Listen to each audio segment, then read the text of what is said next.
¿Qué tal, chicos, chicas? ¿Cómo están? Seguimos aquí en el Grupo Ciencias, donde están los mejores. Estamos desarrollando la clase de habilidad verbal y aquí el servidor de ustedes, el profesor Franklin Arellano. Vamos en esta ocasión a desarrollar un tema muy interesante como es el de la precisión léxica. Vamos a revisar cómo algunos términos, por ser muy genéricos, deberían reemplazarse por otros que son más apropiados, más adecuados o más precisos. Para ello vamos a servirnos o vamos a fundamentarnos en algunos aspectos teóricos del lenguaje, como es el sentido, el contexto y la situación. ¿De qué se tratan los ejercicios de precisión léxica? Sucede que lo que se nos pide en algunos exámenes de admisión es el sinónimo o el sentido de alguna palabra o frase.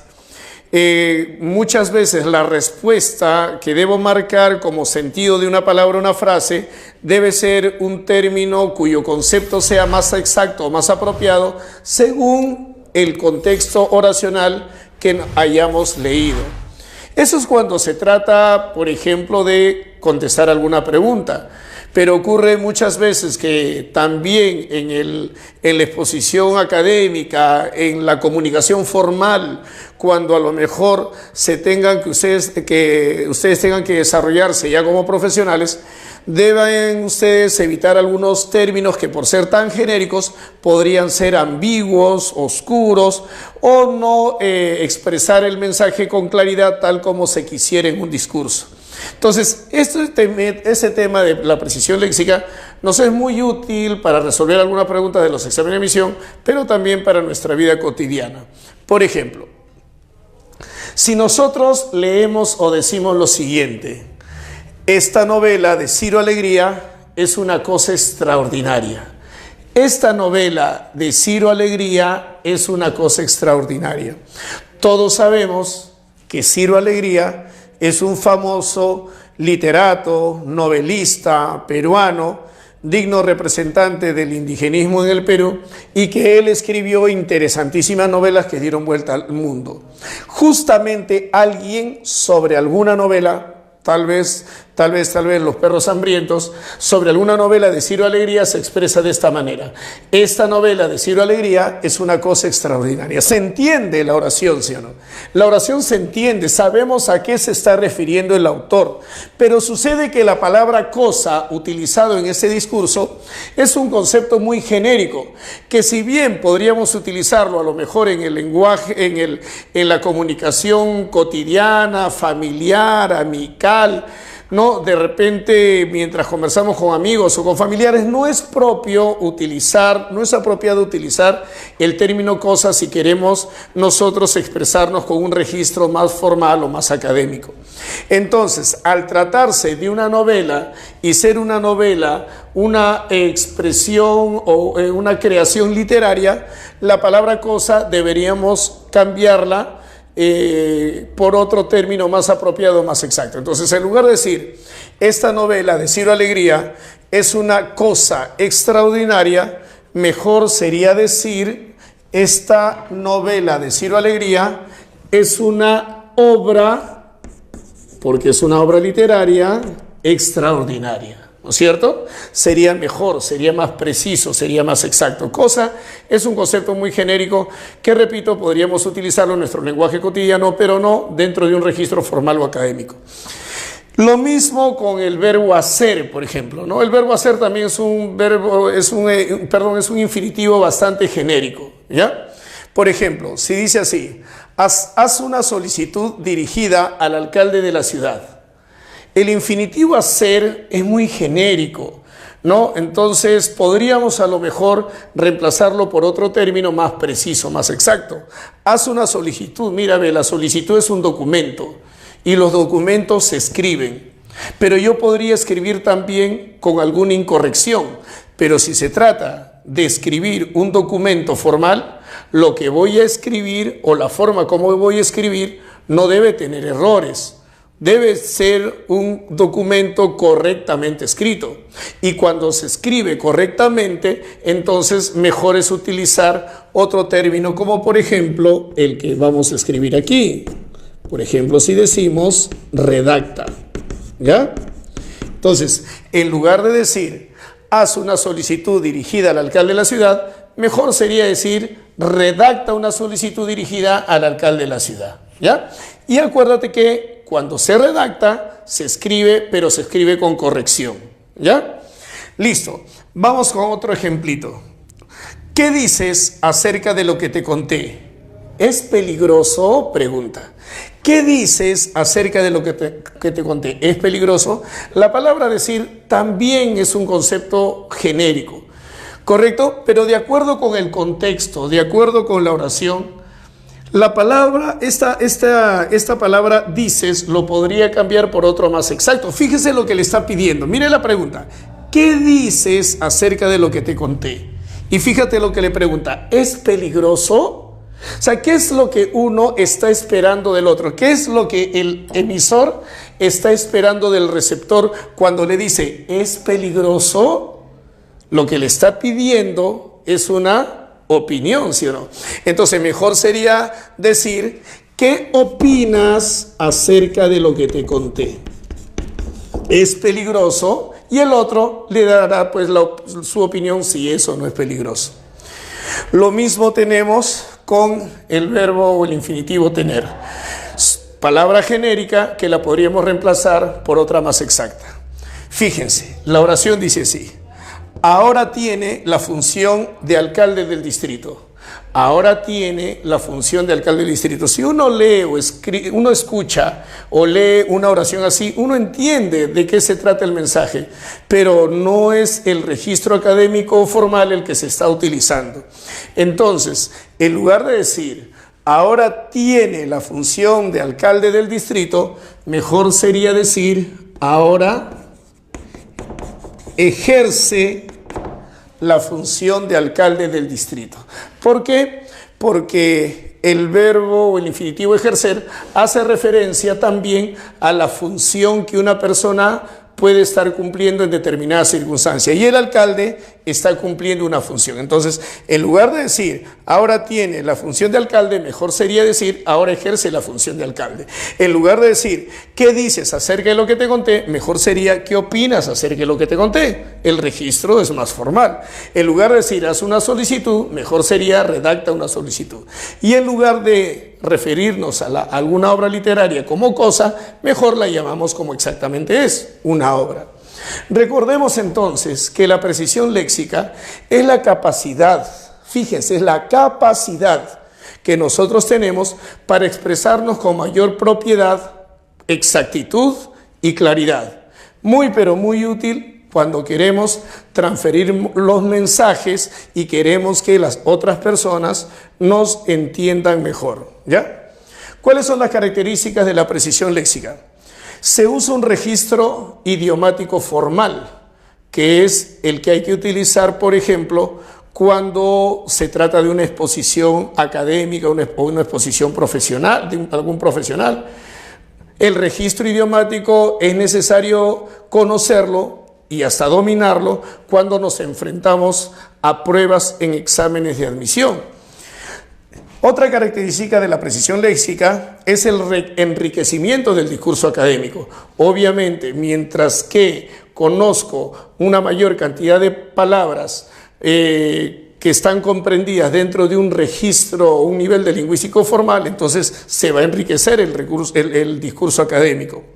Y lo fundamental pues es que utilizando estos términos más precisos o más exactos, entonces el mensaje se transfiere con mayor precisión, propiedad y claridad.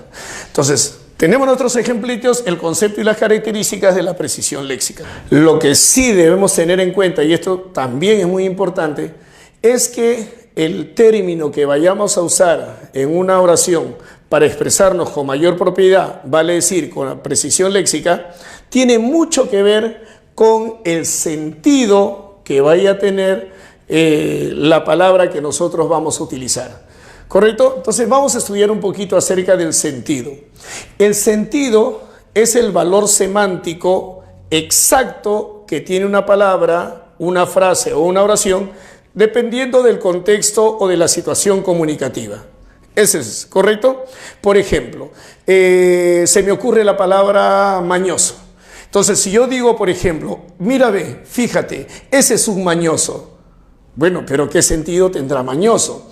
Entonces, ¿qué quiere decir? Que la palabra mañoso tengo que incluirlo en un contexto para saber a qué se refiere mañoso. Entonces, ¿qué tal si digo lo siguiente? Mira, ve qué mañoso que es. Fíjate cómo se lleva el balón, ¿no es cierto? Cómo se lleva la pelota, dribleando a diferentes defensores. Por eso es que pudo meter el gol. Ah, entonces seguramente me estoy refiriendo a alguien que es muy hábil o diestro con el uso del balón.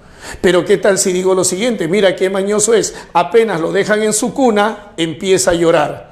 Entonces ahí mañoso podría estarse refiriendo a un niño engreído, ¿ya? Entonces date cuenta cómo el contexto es el que va a permitir precisar cuál es el sentido que tiene una palabra, frase, oración. Los sentidos que nosotros tenemos son dos, el sentido denotativo y el sentido connotativo. Ejemplitos. Si acá dice así, vamos a trabajar con la palabra fuego. Si acá dice así, pronto que los bomberos apaguen el fuego. Así dice esta oración. Pronto que los bomberos apaguen el fuego. ¿Qué significará fuego aquí? ¿Ah? Y aquí en esta oración, el fuego de tu mirada enciende mi pasión. El fuego de tu mirada enciende mi pasión. ¿Qué significa fuego?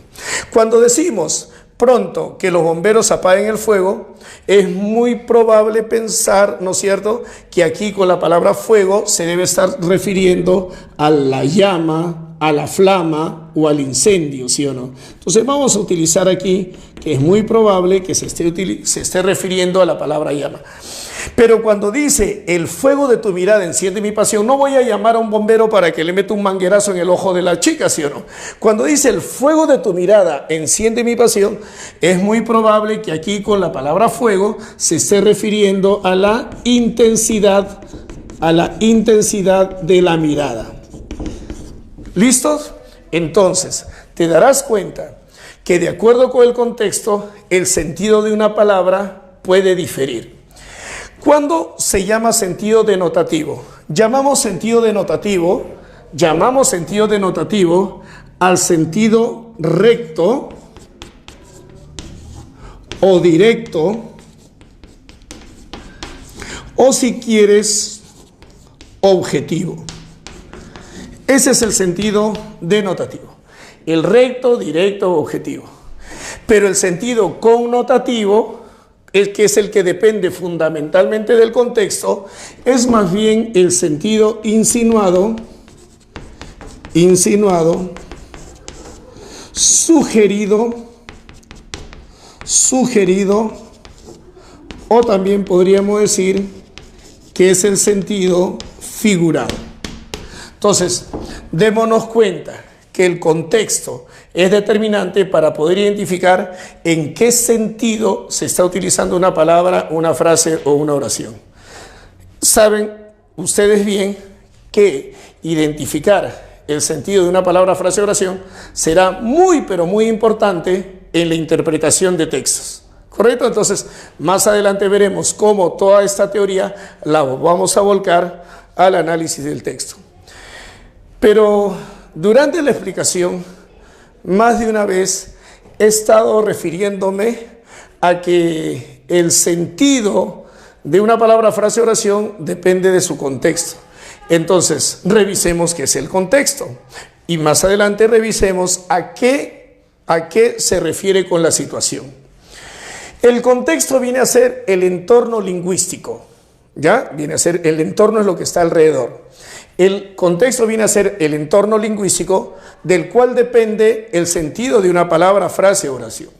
Por ejemplo, si tengo, a ver, me pongo para este lado. Por ejemplo, si tengo una oración que dice así: debo arrojar al tacho este mustio clavel. Y tengo otra oración que dice así: desde que mi gatito murió, tengo mustio el corazón.